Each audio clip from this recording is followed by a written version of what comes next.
Hello, welcome to this video all about Chiron. Chiron is shifting signs this week, and it's going to be a really big recalibration moment for all of us in the collective, especially those of us who are going to be finishing Chiron Return or beginning a new one. And I absolutely adore working with Chiron in astrology. I always have. So it's been really beautiful to research for this video. I've got loads to share, and I'd love to invite you to make a cup of tea and get your journal and sit and be in a embodied exploration of this mythos and the astrological archetype of Chiron's shift into Taurus later this week. So Chiron is commonly known as the wounded healer, which is, a true and often helpful phrase, but there is so much more to Chiron than simply being wounded and a healer. Chiron was the son of the Titan Kronos and the ocean nymph Lyra, and so it is said he had the wisdom of the gods and the grace of the nymphs. However, he was abandoned at birth by his parents, but he was taken in by Apollo. And Apollo taught him many things. He was his protege. He taught him about medicine, alchemy, prophecy, and music. And the sister of Apollo, Artemis, taught Chiron all about hunting and archery.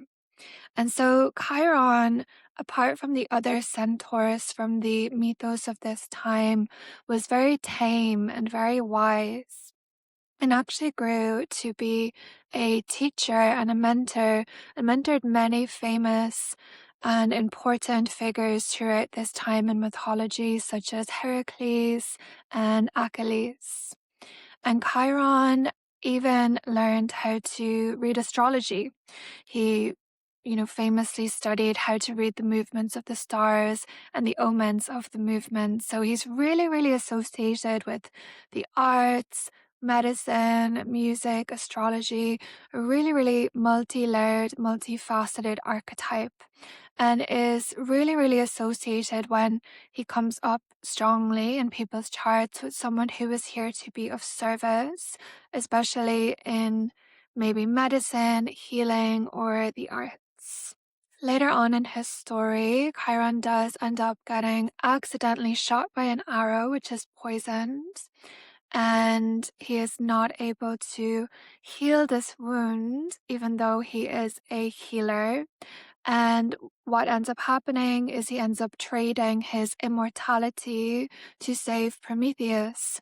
Prometheus had been confined to a everlasting curse from stealing fire from the gods, and was being attacked every day by a griffin bird that was eating his liver only for his liver to regenerate again. So Chiron was really intelligent and compassionate and sacrificed his life so that Prometheus could live, because he was in so much pain that he couldn't heal. So there are many different layers to the story of this archetype, and Chiron in our charts can show a part of ourselves that we're really good at helping others with, but has been a major, major wound in our lifetime. The way I read Chiron is always as an opportunity for really, really incredible medicine that we can bring back to the collective after we do the deep healing work ourselves. And you can see that the glyph of Chiron actually looks like a key. So I love to think about this, that this is a part of your chart that you can unlock for some incredible medicine to offer back to the collective. The actual dwarf planet, it could be considered, Chiron was discovered in 1977. And when a celestial body is discovered, this really imbues and infuses it with many, many layers of archetypal meaning that astrologers will use to interpret it in people's charts. When it was first discovered, it actually was considered to be an asteroid, and then later on, with advancements in telescopic technology, it was actually deemed to be more of a comet. And this is just such a beautiful cosmic joke about the multiplicity of Chiron. Chiron transits between Saturn and Uranus, so the planet of tradition and the planet of progression and innovation.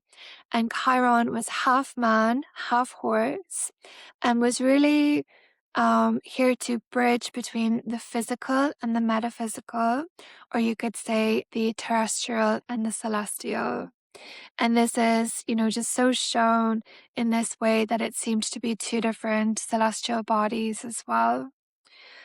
People who are here with really strong Chiron energetics, for example, you could have Chiron on your ascendant angle, you could have Chiron conjunct your sun or your moon or another planet, or in an exact strong aspect. These people are here to be bridge people, to bridge the old and the new. And you can really see how 1977, it was like late in the year, the 1st of November. There was so much moving in society and humanity at that time. It was really a breaking point in so many ways. And it was a time for a new energetic to come in. And, the hippie movement has definitely been really overly romanticized in many ways. There were so many shadows to this movement, but still, it is a really, really powerful archetypal movement that still prevails and does give a lot of hope. And it's really interesting. Later this week, the 19th of June, Chiron is entering Taurus. And this is the first full orbit that Chiron is having around the sun since Chiron was discovered in 1977. And so this is a real homecoming energy. If you were born between 1977 and 1983, this is the beginning of your Chiron return. Everybody goes through a Chiron return. It's a universal rite of passage transit. It's going to be happening. You start feeling it maybe around the age of 48, 49, and it will go exact when you're 50 or 51. There's nuance to this because Chiron orbits in a non-equilateral shape, so it spends different amounts of time to each sign, which does give a really beautiful nuance when analyzing chironic placements for people as well. But yeah, if you're born between 1977 and 1983, this is going to be the beginning of your Chiron return. When people go through their Chiron return, it's a really significant threshold moment in life, right? It's the bridge between the first half of life and the second half of life. And when you are going through your Chiron return, especially in that lead up to exactitude, when it's kind of like 3 degrees before and the integration of a couple of degrees after, a lot of early childhood wounds are going to be brought up, and a lot of ancestral imprints will also be brought up. And there's a really powerful opportunity for very, very deep healing here, but it's not going to be easy, right? It's like how to transmute that, how to offer it up so that you can keep going and you can start offering all the wisdom that you've learned in your first 50 years or so. The Chiron return is very much a rite of passage into the second half of your life. And for women, it is often the menopause transit. Interestingly, there's an incredible astrological scholar called Melanie Reinhardt. She is one of the most respected researchers of Chiron. She has a theory that if you have gotten to your Chiron return as a woman, you're beginning to go through menopause and you haven't faced your wounded parts, you haven't really gone into your healing journey, that your menopausal symptoms will be much, much worse. I find that really, really interesting. It's not something I can speak to, but I definitely want to research it more. And I do think that it makes sense. Chiron medicine is about having the courage to look at these deepest wounds. You can look at where Chiron is in your chart. Are there conjunctions? Was Chiron retrograde or not? What are the aspects that are happening? And especially, what is the ruler of that sign doing? That is where you're going to find so much wisdom to be gleaned. One of my absolute favorite things about astrology is to use it for shadow work. And I think that this is a really underrated way to use the tool of astrology to completely transform your life because, of course, astrology sadly can be used to completely feed the ego, and all of that incredible potential is being lost because a lot of people just don't want to look at parts of themselves that they might not like. However, if you are here to be a guide, if you're here to be a teacher and a mentor, as Chiron was, then this is going to be natural and essential for you to move through in your own life. So, since April 2018, Chiron has been journeying us through the fires of Aries. And whether or not you have strong Aries energy, there's been some big teachings for us all around healing and alchemization of wounds, around identity, self-worth, ability to take action and leadership, and definitely a lot around the ego and shadows of poor leadership have been really alive in the collective consciousness as well. So just like reflecting in how much have you healed, how much have you moved through, what have you learned about yourself, your identity. Aries teaches that individualism is important in its own way. It has to be balance, but as the tenet of the Oracle of Delphi said, know thyself.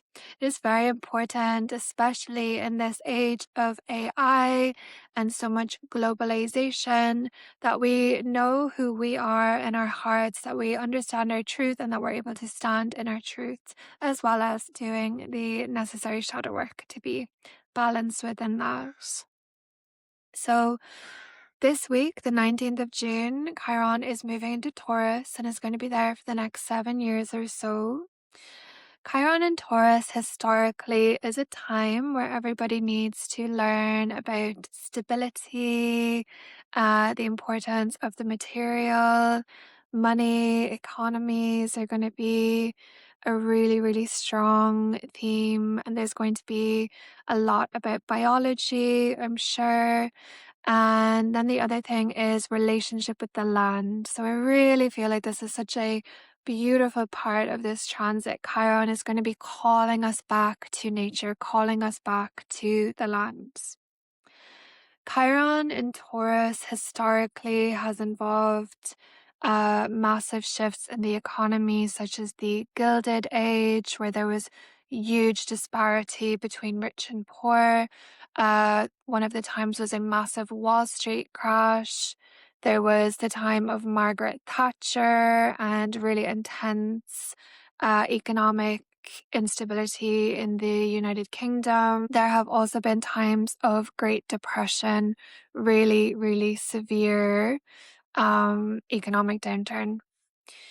There's also been really beautiful scientific breakthroughs, especially in the realm of biology, things like the discovery of penicillin and also the discovery of, like really enriching the science of biology because of Taurus's connection to plants.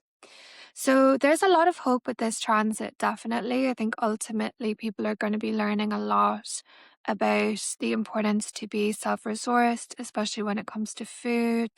I think there's just going to be mass awakening on how completely corrupt and unstable our food systems are, especially when it comes to processed foods. I think there's going to be a real return to growing food and making food. Things like pickling and fermenting, making your own bread are definitely going to be really big. And this is out of necessity, but that's not necessarily a bad thing when we have so lost our own way. There's definitely going to be a lot more growing of food in front gardens, as has been popular during the times of Great Depression. And I think just so much more gratitude and care around not wasting foods. There's going to be, I'm sure, a massive return to eco activism. I think that there has been a lot of shock and complex eco grief the last few years, and Chiron and Taurus is going to create a new surge of people coming together to really aim to save our natural environments. And I really believe in the power of Chiron to help us with this. Chiron is, after all, a celestial body of medicine and healing and alchemization. Will, of course, be pushed back from the powers that be, as always, but I think Pluto in Aquarius, currently in trine to Uranus in Gemini, back and forth for the next couple of years, is going to really, really help with that one. And I really believe in the shift to power of the people, and that we can hold this frequency and really live and dream it into being. I also feel that there's going to be a profound reclamation of body sovereignty in ways such as coming back to the body, healing the attention span, I think is going to be a really big trend. Maybe even going to like a brick phone, not even have a smartphone at all. And I think there's going to be just so much deepening of embodiment. And Uranus in Taurus for the last few years, Uranus just moved into Gemini in April, brought in so much innovation in the field of somatics and embodiment, biohacking, really bringing people into the physical systems of the body. And I think Chiron in Taurus is going to be the most gorgeous, like, spiritual balm. I think Chiron in Taurus is going to have a really, like, simple and beautiful edge to this. Definitely ecosomatics is going to be absolutely huge. This new emerging field that is so exciting, which helps people to heal their nervous systems from being immersed in nature. It's honestly quite funny to me a lot how we need all these studies seemingly to let us know how profoundly amazing it is for our bodies to sit in nature and be immersed in bird song and the sound of the breeze through the trees and the sun on our skin, because of course it is our natural environment. But I really, really see this growing and flowing through Chiron and Taurus. And I actually feel like there's going to be a movement of like a lot of really beautiful healing arts that are free. Literally like go outside, turn off your phone, deepen your breaths. Yeah, I feel like there's going to be this beautiful movement towards really embodying and understanding the natural abundance that nature has to offer. As Chiron and Taurus is so associated with scarcity, real and imagined, when it comes to economic systems and food systems, I mean, it's really interesting because during a couple of different Chiron and Taurus transits, there were what is known as an oil shock in macroeconomics, global economics, and it seems like there is an echo of this happening at the moment with the perceived delays that are going to be happening because of the Strait of Hormuz, because of the war in Iran. And this is, it's not about spiritually bypassing at all. This is a conversation I'm having a lot recently. There is going to be a lot of financial hardship for a lot of people, sadly. There are going to be food shortages, sadly. But also, there is going to be, I feel, a really deep opportunity to heal our relationship with abundance, because I feel like scarcity is such a scar from capitalism. And that when we live in harmony with nature, nature provides us with everything that we need. And so, like, in the last few hundred years, especially since the Industrial Revolution, we've gotten so far removed from nature and from the kind of natural order of things that what we think is stability is actually incredibly fragile. And I think there's just going to be such a deep reclamation of understanding true abundance.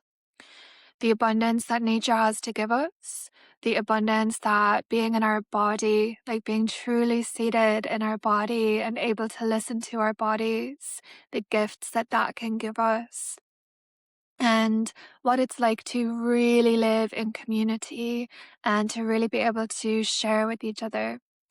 I think as well, slow living, the ability to really, really slow down as there's so much speed happening is going to be a really beautiful medicine that Chiron offers to us as well. And yeah, this is something that I'm offering to my clients as a contemplation recently. Like, as we move into this time where, especially through the media, right? The media loves fear mongering. That's how they get the most clicks, i.e., the most money from advertising. So the storyline of scarcity is going to be really, really pushed. And so, can we hold the frequency of abundance?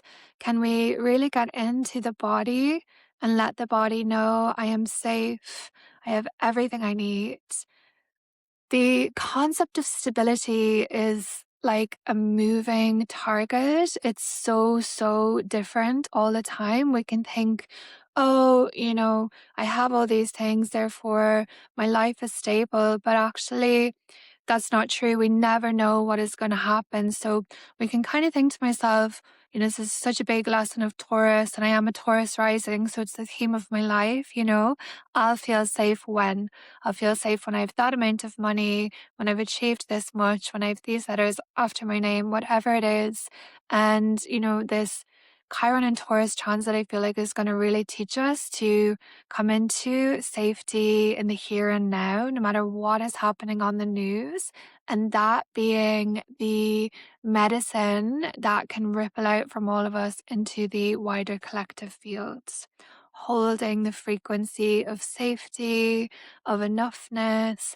And also, if you're here for entrepreneurship, not everybody is, but a lot of us are, really holding this frequency that, similar to the Gilded Age, like maybe there is going to be this huge economic disparity that has been growing for the last few years anyway. But, do you want to be one of the people that like really leans in and makes a lot of money and is able to look after the people in your life and is able to spend ethically? I really feel deeply there's going to be a choice point within this. And, money healing, so powerful to weave with Chiron. If you've had a natal Chiron placement that is related to your second, sixth, or 10th house, that is honestly related to any house, it can be really, really to do with deep sense of not being worthy of money, not being worthy of safety, not being worthy of pleasure and enjoyment. This would be a really extra powerful time to move through deep money healing, especially if it's been something that has been present for you in your life, maybe even lifetimes, maybe even throughout your ancestral lineages as well. It's like when the economy gets really, really tight, if you can heal your money energetics and really welcome abundance into your life at that point, you will be golden for the rest of your days. So Chiron is going to be transiting in to Taurus until the 16th of September, and then because of retrograde motion is going to be going back into Aries until 14th of April in 2027. So we've got this beautiful introduction to this energy. It's going to be really interesting to see what is in the world news that date, and definitely tuning into what is arising in your life. That's going to be the ingress chart of this whole 7 years or so cycle. And then from the 16th of September until the 14th of April, that's the time for unfinished business, especially with anything to do with your identity, your ego, your sense of self-worth, your sense of like worthiness to be here, to be in your body to be seen and heard. And you're going to get a lot of information by knowing the house that Aries is in your chart, and also what Mars is doing in your chart as the ruler of Aries. Then from the 14th of April next year, Chiron will be fully in. This is going to be the proper transit until about 2033. And we'll be flowing with that. And just remember, with Chiron, it's always about duality.